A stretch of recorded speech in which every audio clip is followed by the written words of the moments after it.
You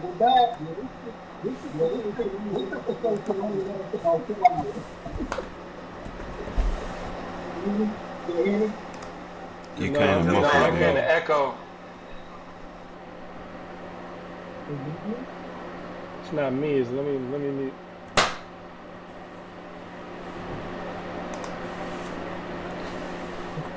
Somebody mute yourself to see if it's you. It wasn't me. You sound muffled, Mill. You weren't muffled before. Do I sound clear? Yeah, What about me? you sound great. It's Mill. Can y'all hear me clearly? Yeah. So Mill, what did you change? You was fine.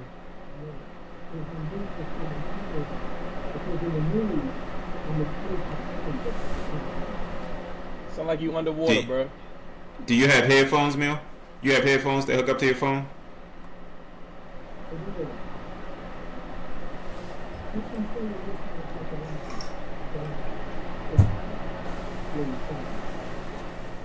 That's what I had to do with mine. That's fine. Yeah.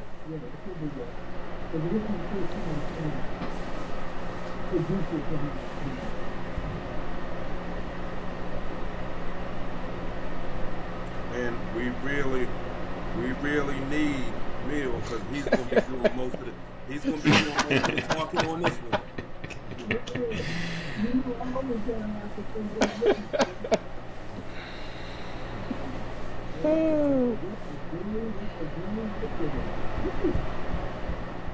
Turn your mic off and on or something. Or you could try to log out and log back in. That might work.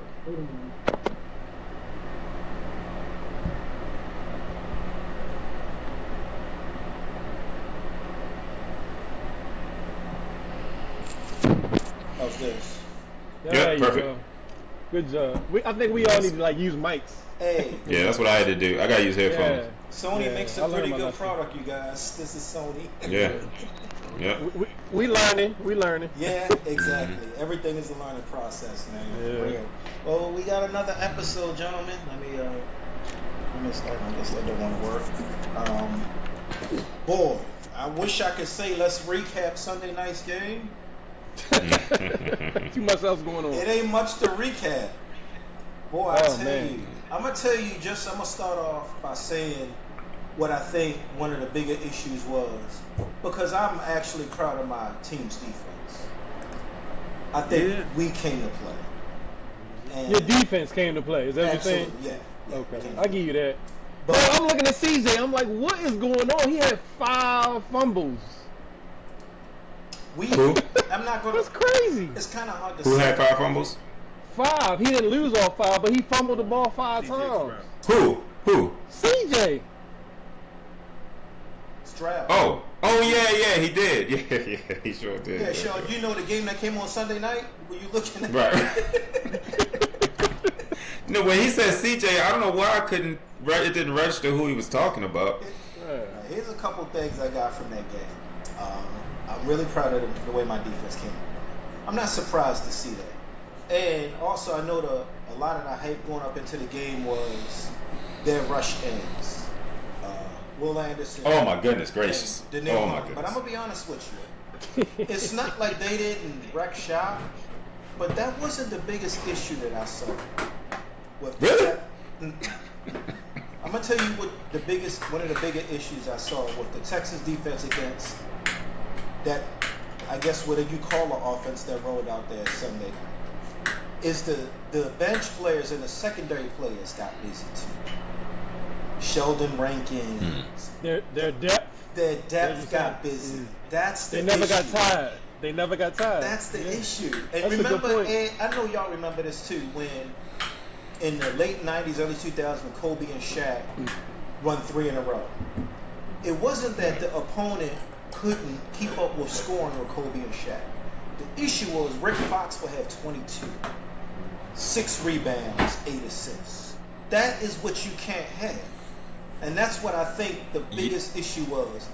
Rankins, the other defensive tackle, just Will and Hunter are going to get theirs. That's a foregone conclusion. But when I saw them being a force, I was like, oh, this is a wrap. So that's but Mill, you know what, Mill? Were you done? I ain't gonna cut you off. Go ahead. You was done?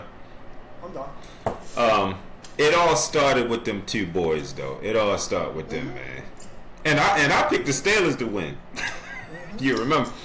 Them boys. Goodness, I ain't seen nothing like that in a minute. Because you have to once they started. It took them a while. First of all, it took them a while to get going. It took Will Anderson and I forgot the other boy name from the Vikings. Anyway, Danielle Hunter. It took them a while to get, but once they got going, the rest of the D started feeding off of them. So these secondary players you're mentioning, they're secondary players, as you stated very accurately. So without those two monsters, they wouldn't have much of an effect. Right. So you have guys like Sheldon, who now is free to rush single all night because you're so worried about Will Anderson and Danielle Hunter. The secondary, look, I might be able to cover for 3-4 seconds if it's 7 of us back there, because it's on, you only rushing 4, so it's 7 of us back there. The area I have to cover is only 10 yards by 10 yards, maybe, because if I'm a corner, I could play cover 2 all night because I ain't got to worry about bringing the safety up because I got them 2 monsters up there. So all I got to worry about is my man in front of me. I ain't got to worry about getting beat. So I can, I'm jumping everything because I'm like, you ain't going to beat, even if you get past me, my boys back there. So them boys, they were dominant, man. I didn't think they would be that impressive. I thought the Steelers would keep it close. I knew they would get theirs, like Neil said. But I didn't think they would be that impressive. Them boys, they ain't no joke, man. It's ridiculous. And when we used to play, I used to play safety most of the time, Charlie. Play safety. Because you ain't gonna hit nobody. Percy, I wish you could. You know what? I'm not even going to. Hey, don't Just finish it, dog. I used to literally count. When we had an excellent pass rush, I used to count 1, 2, 3, and it make my move because, like you said, I know I'm not going to get beat. Whenever we've seen that, you know how some of these teams make these awesome comebacks. Green Bay gave it up the other night. The Bears came back.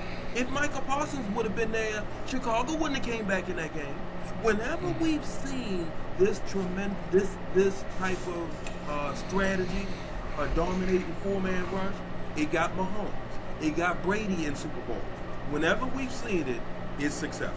Period. Yeah, you gotta have your closers. Those boys is closers, man. No question. I was so jealous. I texted y'all. I was so jealous. I haven't seen anything like that in a while. The 4-man. A lot of people.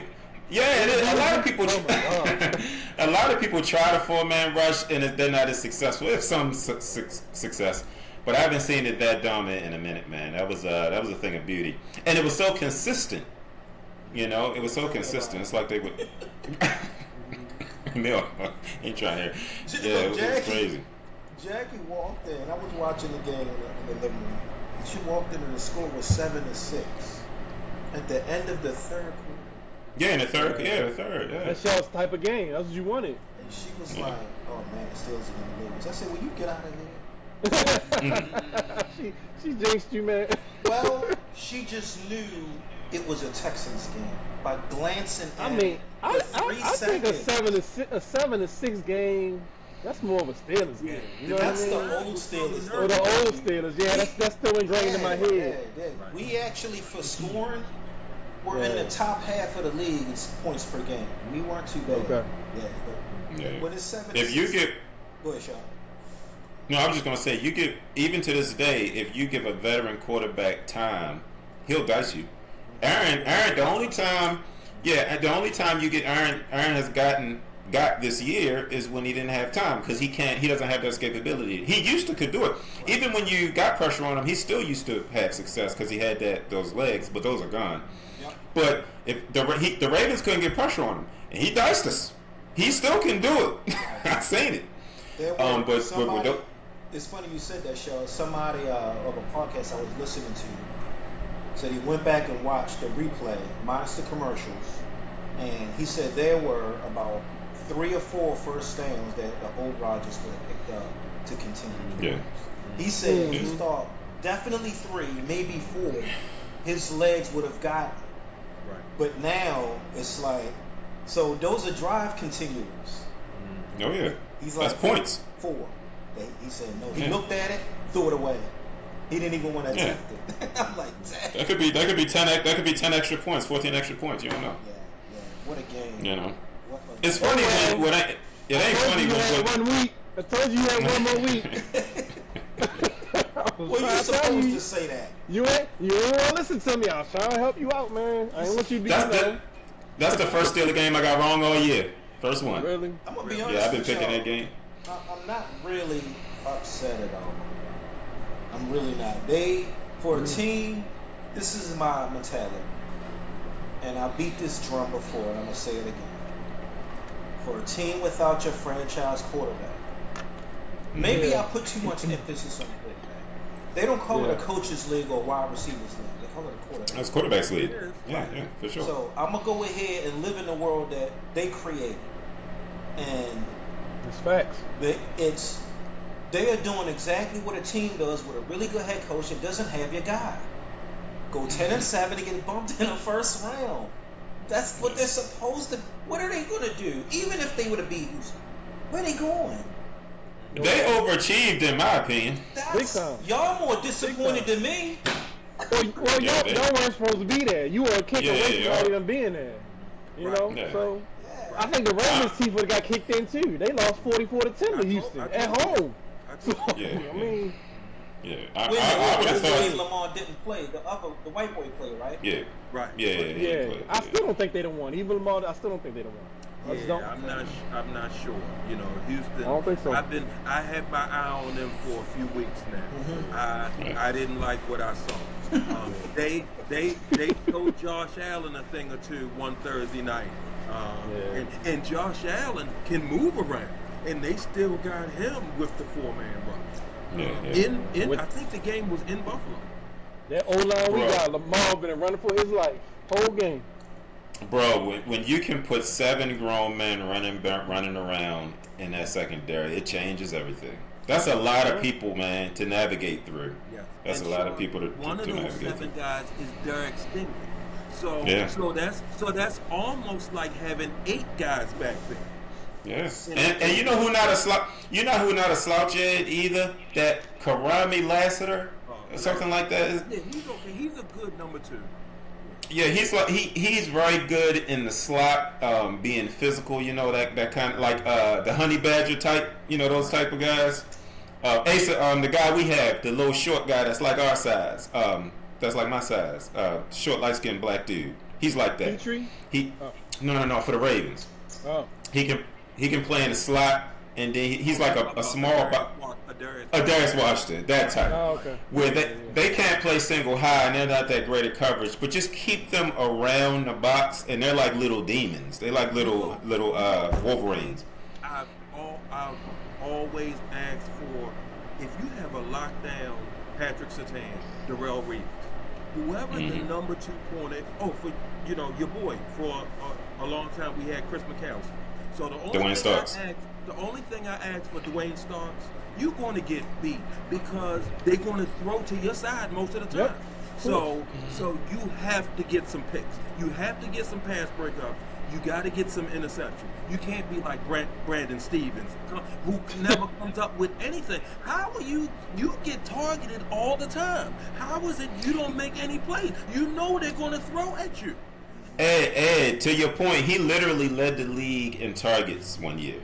Stevens, he literally was number 1 in the whole league. I think it was 2 years ago, or maybe, I think it was 2 years ago. Yeah, the whole, or maybe 1 year ago. The whole league, man, the whole league. So. And the Jets signed him and gave him a nice contract. I mean, I'm not even. It's the Jets. Yeah, thank you. I just answered my own question. You're right. Thank you. Well, so I know you've been really hard on this board. What, Tom? He balled out for our defense Sunday. Porter. He talking about Porter. Did he? Porter. Yeah. Talk about it. Yeah, he played well. I'm about to. He played well. He played good. No, he didn't just play well. All right. Let him have something, man. Let him have thank you. I ain't got nothing else. Man, you've been really hard on this board. Have I? The only thing I said is I don't think he's as good as he think he is. Those were my exact. Well, ask Nico Collins. Emil, and also I said the same thing about. See, this shows how impartial I am. Who else did I say that about? Nate Wiggins. Thank you. Nate Wiggins. Nate plays for the Ravens. Yeah, he did say that. I call it how I see it, Emil. See, I would take Joey on my team. I saw this performance Sunday night coming because it's been building up all year. They flashed a stat that he hasn't given up a touchdown in the last 1,400 defensive snaps he's been on the field. His touchdown he gave up was his rookie year around game 8. He took Nico Collins and held him to 3 for 36 and knocked him out with a concussion. The boy is a stud. Sorry, He wrapped up Michael Pittman for the... No, not Pittman. Colts got 3 good receivers. Anyway, when the lights were brightest and they needed him the most, he took their best offensive weapon, folded him up like a cheap piece of wet cardboard, and put him out the game. And then they put him on the other wide receiver, not Kirk, because he killed us. And he's in the slot. What's that, Sean? Oh, Kirk was in the slot. Yeah, I was saying Kirk was in the slot. They moved him to the slot. Right. Then he put him on the number 2 receiver, and he didn't get anything else the rest of the game. Right. So he was in the zone. I just gotta give my boy JPJ a little bit of props there. Now, you know one thing that you do, Mill? Whenever I say something like, oh, okay. When I say TJ is not the same player he used to be, you say now Percy and Sean heard what I said. You will say, oh, Ed, you want TJ out of town. I didn't say that. No, you do that, Mill. You do that because I said he's not the same player. Now, this is what I said about Joe. I picked several corners who I would rather have than him. That doesn't mean that there are about 60 or 70 corners in the NFL. I would take Joey on my team. Well, here's the thing. Some of the corners you were mentioning, he's better than. That's the issue. Okay, that's your opinion. No, NFL Next Gen and the numbers and the stats say so.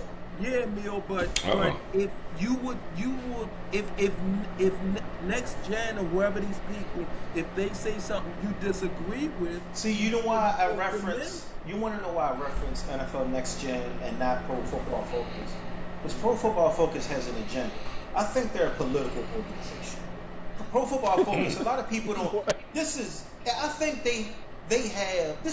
I'm gonna give you an example why I don't reference Pro Football Focus and I reference NFL Next Gen. After 4 games through the year, and the Steelers had a great September. We were 3-1, something like that. NFL Next Gen had Aaron Rodgers as the 36th best quarterback in the NFL. They had 3 backups better than Rodgers. That's why I don't listen to them. They're stupid. That's stupid. 36? So the reason I reference NFL Next Gen, because NFL Next Generation Stats removes emotion. It just enters the data. It gives you, there are 7 main statistics of how they judge a cornerback. It's not just interceptions. It's also return yards, what you do after you catch the ball, forced fumbles, same thing kind of edge rushes are judged on, fumble recoveries. They have these 2 stats that call what a quarterback's completion percentage is when he throws to the wide receiver that you're sticking. Right. It's called completion percentage against and quarterback rating against. And when you add all 7 of those up, Joey's in the top 5. Stingley's 8th. Who is Stingley? It's Stingley. Joey's better. Okay, look, check this out, bro. All right, talk to me. If you would take, see, I'm not into all of these fancy, know, stuff that everybody's into now. All right. You know me. I go by the iTunes. that when I watch Joey play, who is a good player, and I watch first team All-Pro Derek Stingley, just watch the eye test. If you would take Joey over Derek Stingley, if we having a draft and you would take Joey over Derek Stingley, I'll sit there the same way the Ravens be sitting there and laughing at these teams, the way they saw Kyle Hamilton drop to 14 and they took Kyle Hamilton, and the Ravens literally be holding their mouth laughing at these teams. Teams like the Jets and Cleveland draft in the top 5 every single year, and they can't put together a good team. So if you would take Joey over Derek Stingley, and I'm not saying Pittsburgh is stupid like the Jets and Cleveland. I'm just making a point. I got you. I didn't take it that way. That I think I mentioned the boy for Atlanta, Terrell. From what I saw from him, on a bad team, the boy for Chicago, Johnson. I didn't even mention Christian Gonzalez for the Patriots. Both corners for Philly. And then you have, to me, the only two elite corners in the entire league, to me, are Stingley and Patrick Surtain. And that's just the eye test. That's just, I don't know about next gen and all of this stuff. Well, the reason I have to mention next gen, because it determines things like MVPs, Defensive Player of the Year, Offensive Player of the Year, Coach of the Year. You gotta include. You can't just if you just went by the eye test. I mean, I'm saying the eye test is included. I'm not just being dismissive of it, because you watch football, you look at a play, and be like, man, I would love to have him on my team. Right. So the eye test is included, but it can't just be the eye test. Go ahead, Sean. No, I was just gonna say, I like to say, statistics don't tell the whole story, but they tell part of the story. Absolutely. So I wouldn't disregard the statistics, but I also wouldn't disregard the eye test, because I see these quarterback rankings that the NFL Network put out, and they'll have Lamar under Drake May, right? And I'm like, okay, like you're going off of the last 5 games. Like, he's hurt. Drake, they don't have any tape on Drake. They have very little tape on Drake May. They have 8 years of tape on. You have to factor in a lot. And like Ed said, the eye test. But you also do take the statistics into account. But I'm not going to strictly. I would take. Now, Porter has improved. I used to diss Porter. He's improved great. He's improved greatly. And that's the thing about football. It changes quick because you mature, and then the decline is fast. So back when you and me were fussing, if you notice, you and me don't fuss about that. Well, you beat me to it. You beat me to it. You and me, you took away my thunder. Me and you used to fuss about Marlon Humphrey and Joey Porter. Now, I think I was right when we were fussing, which was like 2 years ago. But now that's not the case at all. And to your point, this is what I'm trying to say to Mill. And I'm not saying Marlon's still been making some plays for the Ravens. Yeah, he led the team in interceptions. Today, I would take Joey over Marlon Humphrey. Right. Today. And not even mention the fact that Marlon making way more money than Joey. Well, that's about to change. I'm gonna say this about Derek Stingley. I remember Derek Stingley at LSU. You see some players. Derek Stingley, call him classic, man, them really long arms. Him and Joey got the really long arms, always harassing the receiver, doing just enough not to get flagged, a real pain in the you-know-what. Right. Stingley's a monster. I've seen him since 18 years old.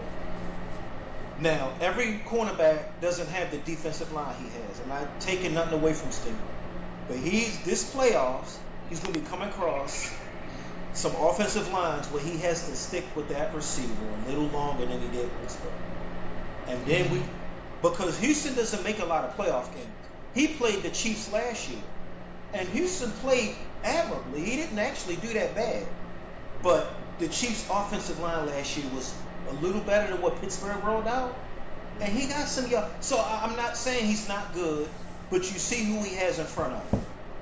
Mm-hmm. He's running across a couple good offensive lines. I'm gonna watch this a little closer when we address this again next week. And we're going to see.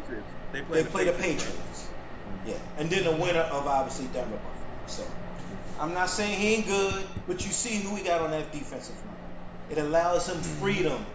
It allows him improvisation. It allows him aggression. A lot of D cornerbacks don't have that ability and freedom to do.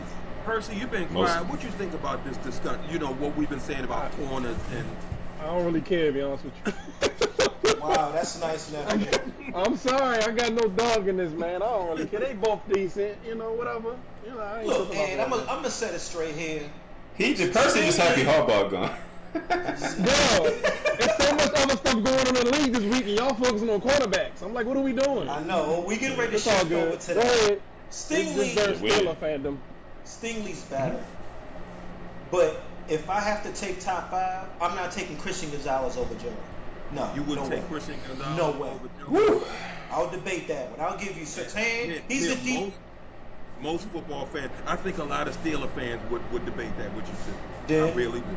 I would be here for it. And you know what? These names that you brought up, this is something I think I was mentioning to you one time. I've always said about corners. To me, it's 2 types of corners. You have your blanket locked down. Some of these guys are fast and athletic. You're Champ Bailey. We had Stark. That was my dude. Dion. Rod. Yeah, you could put Rod in there, even though he was physical, but he also was literally faster. Yeah. Rod was always faster than the receiver he was guarding. Oh yeah, no question.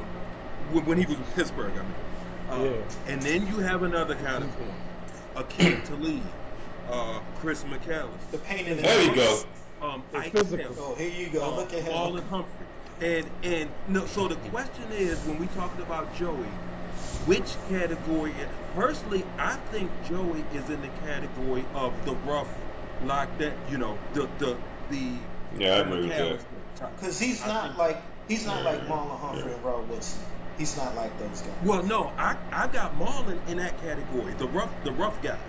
Yeah, Marlon. Yeah, me too. Marlon like to grab. He like to grab people. Thank you. Yeah, he a dog. He a dog, because man. all those guys that I mentioned, Akeem Talib, all of them was awesome.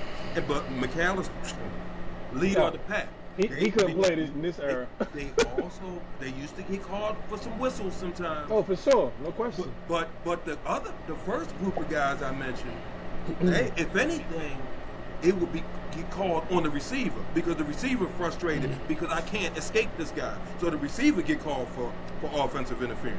But that other group, so one thing I'm gonna say about Joe, in the playoffs, the refs don't throw as many flags. Toward the end of the season, they don't throw as many flags. So one he got away with some stuff. I want to look for Joey. The first 7 or 8 games next year, when the weather's nice, the offenses always look better. If he locking down people in September and October, like he did in December and January, maybe that's going to cause me to bump him up on this list. That's fair. I ain't got no smoke with that, hey. I'm willing to take that from you, absolutely, on this side. No. But yeah, what a rough game. But y'all, we got to spend some time on his coaching. Thank you. Oh yeah. I tell you, that's what Percy been waiting for. I try to tell y'all. He waiting to talk about Harbaugh. Hey, trying to tell you. Yo, we been We're talking about John. Hey, nephew, the floor is open, man. Hit us with it. What you got, man? I'm trying to tell you. Did y'all see? No, you know what got me? Harbaugh's one. Did y'all see that interview? Even snippets of the Bashani interview. It was beautiful. I saw the whole thing. That was one of the most fascinating interviews I've ever seen. Pressures. He is a G. I ain't never seen no owner come out like that. Mm-hmm. They asked that man, so if the kicker made the kick, how much longer do you think Harbaugh would have been with you? A week. One more week. And the whole room went silent. That's it? That dude a G. Now, I told y'all this a while back. And he said it in the presser. He said, I started talking to people about this 3 to 4 weeks ago. So in his mind, he already knew, you know what, this dude on thin ice. And so come that weekend, that was it. Now, I don't agree with firing a man on the phone. Supposed to be his buddy. He even called him his dear friend. I don't understand that. It's especially when, they were in the building earlier in the day. I don't understand that. But, bruh. That's what Sean said. Yeah, I don't understand. It's cold. That's cold-blooded. He deserved better. It's a cold business. He deserved better. He did. And I'm happy for him. Y'all know he's a Giants coach now, right? Mm-hmm. I'm happy for the man. I knew he would get something. He adds stability to that franchise. He's done what he needed to do for us. We moved on. But all I'm saying is our owner is gangster. I ain't never seen nothing like it, bro. He looked like one. He looked like a gangster. He a mob. I think he might be with the mob. He might be part of the mob. Look at his last name, exactly. Bro, Hey, Bashadi. Yes, one other thing. I'm gonna let y'all go. I found it fascinating also, if you listen to it now. I don't know if it was Bashadi. I can't remember if it was Bashadi or DaCosta that said it. But they flat out said what I've been saying to y'all for years and everybody else. They said we are looking for an X's and O's. And O's. I heard that. I thought of you. I thought of you when he said that. I like to fell on the floor. So yeah, I thought of you when he said that. They finally get it. You know, I mean, that was an anomaly to pull a special teams coach into that role. I don't know if this ever happened before. Bill Cowher. So hats off to him. Bill Cowher special teams. Oh, he was? Okay. Was special teams. I didn't know that. Mm-hmm. Well, hats off to him for doing something that is rarely done. But we need to go back to bringing some coordinator that knows what he's doing into the head coaching ranks. So let's do it. Go ahead, y'all. It's your floor.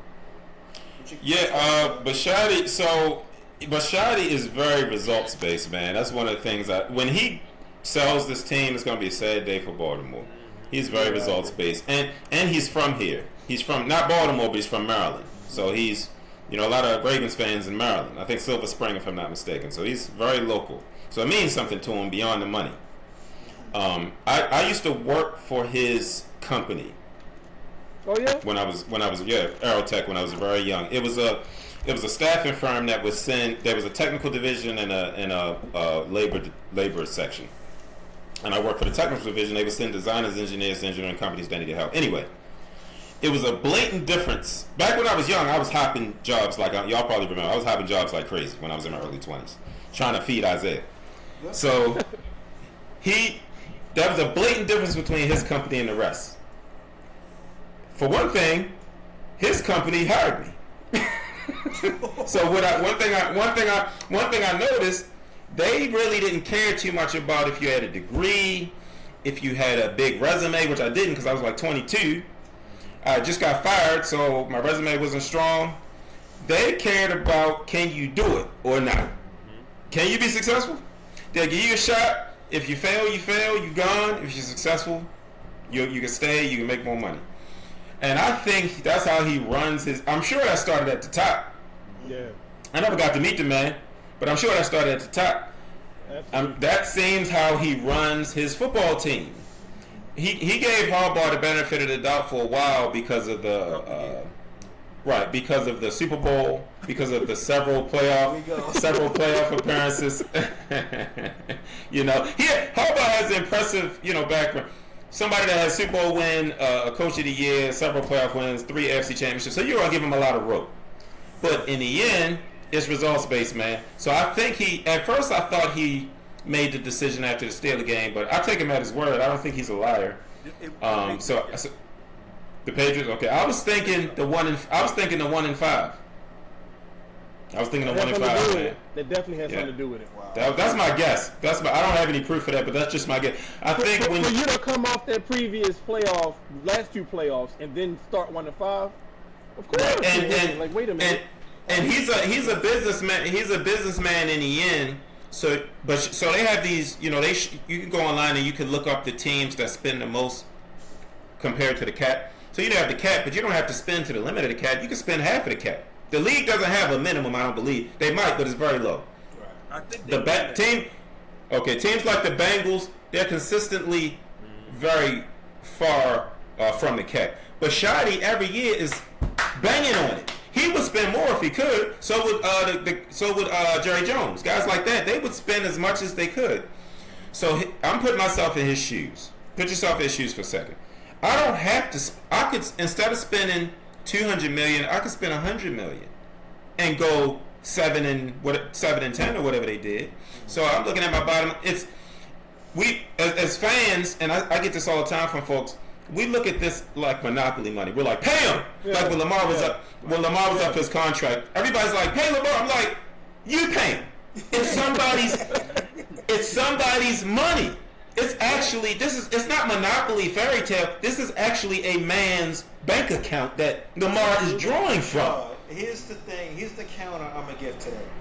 The NFL is the most popular sport in America. Obviously, not just in America. They push it, I think, in Europe too.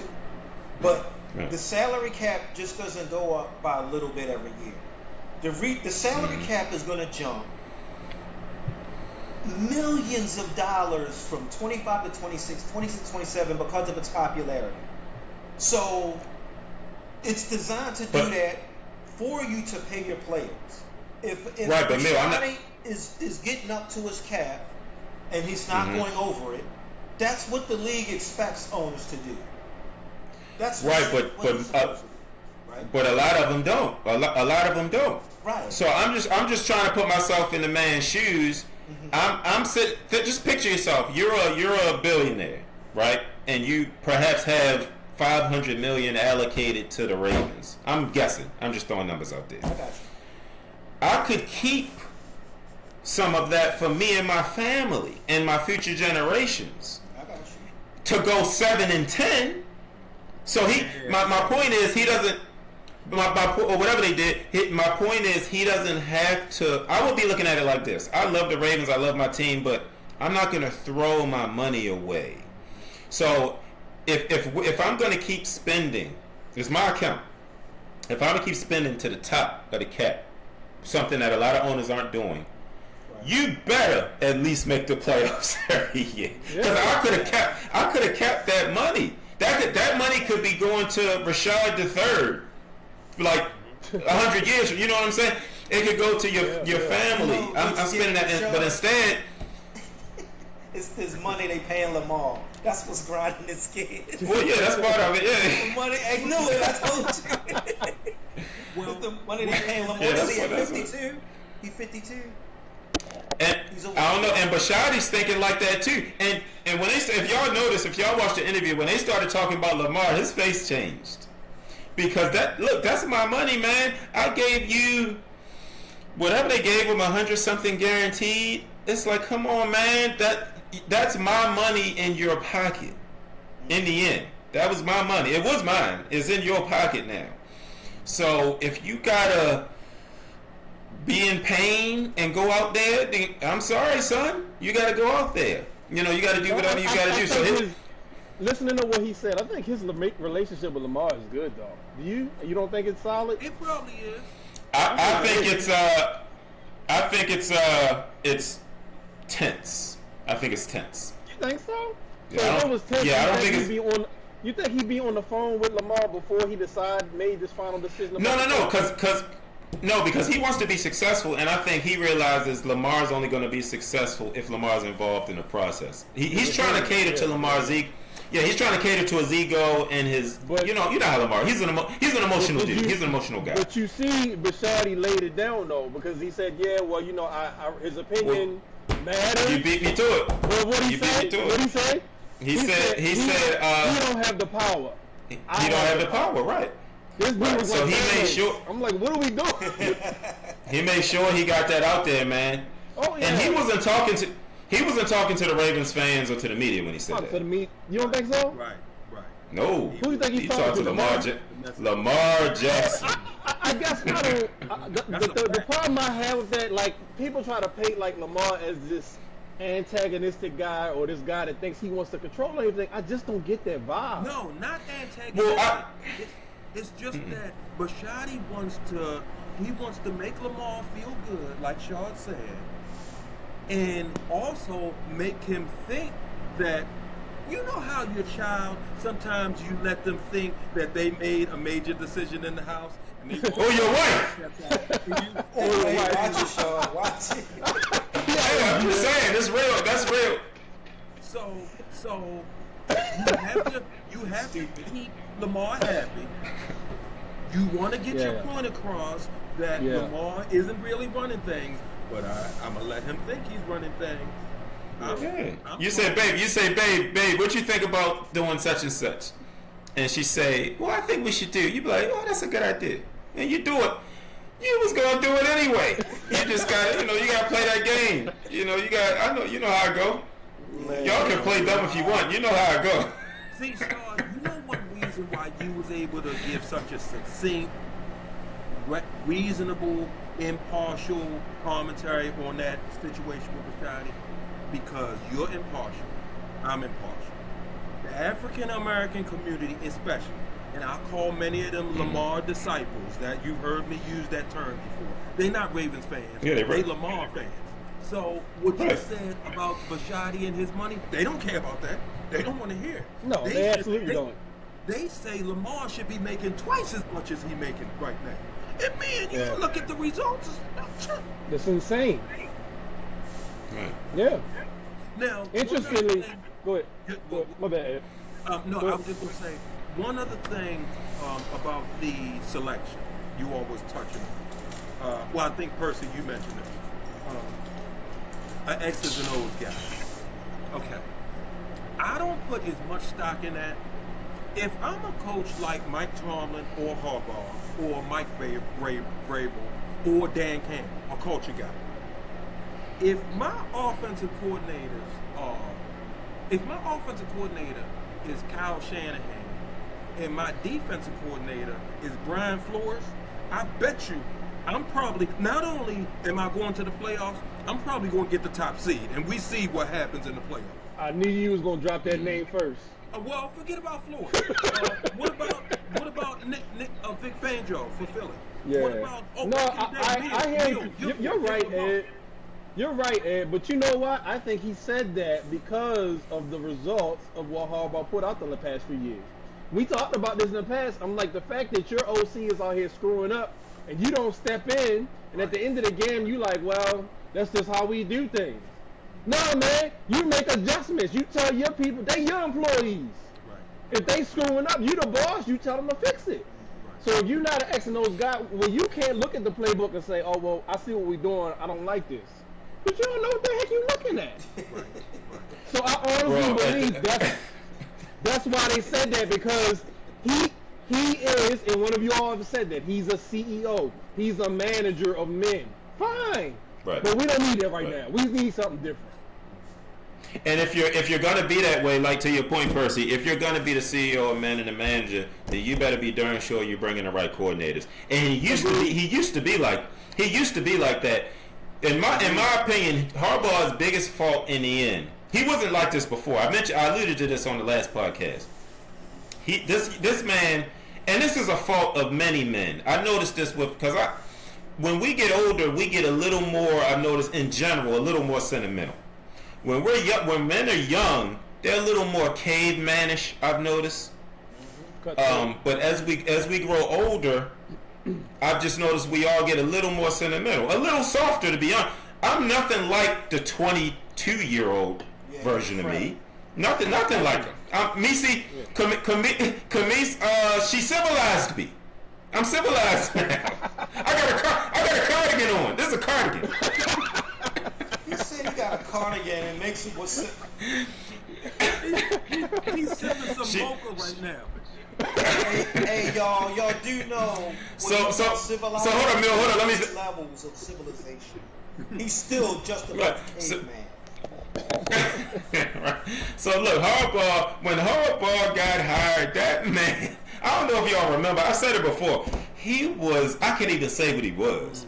He was a mean cuss. He was a Wolverine. Them players, Bernard Pollard, did y'all see the article Pollard? They just interviewed Bernard Pollard like last week. Did you see what he had to say? He's still bitter from the old Harbaugh. Yep. He's still scarred. So, and all of them, as he got older, he became sentimental. He's loyal to his guys now. He's like, I love Mark Andrews. I love Lamar. I love Monken. He's so loyal. He doesn't want to let anybody go. Bro, you are a head coach. That ain't so. We'll see if moving to the Giants, if he regains that tenacity. I don't think you get it. Yeah, I don't think you get it back once it's gone. I think once it's gone, it's gone. He not Tom Coughlin, Sean. He not Tom Coughlin. Right. Right. He's not. He's not. And he think we tough. He think the Ravens media fans are. We ain't nothing. Nothing compared to look New like York. mine. He gonna be bald headed, bro. They will curse your wife. Yeah. Yep. They terrible.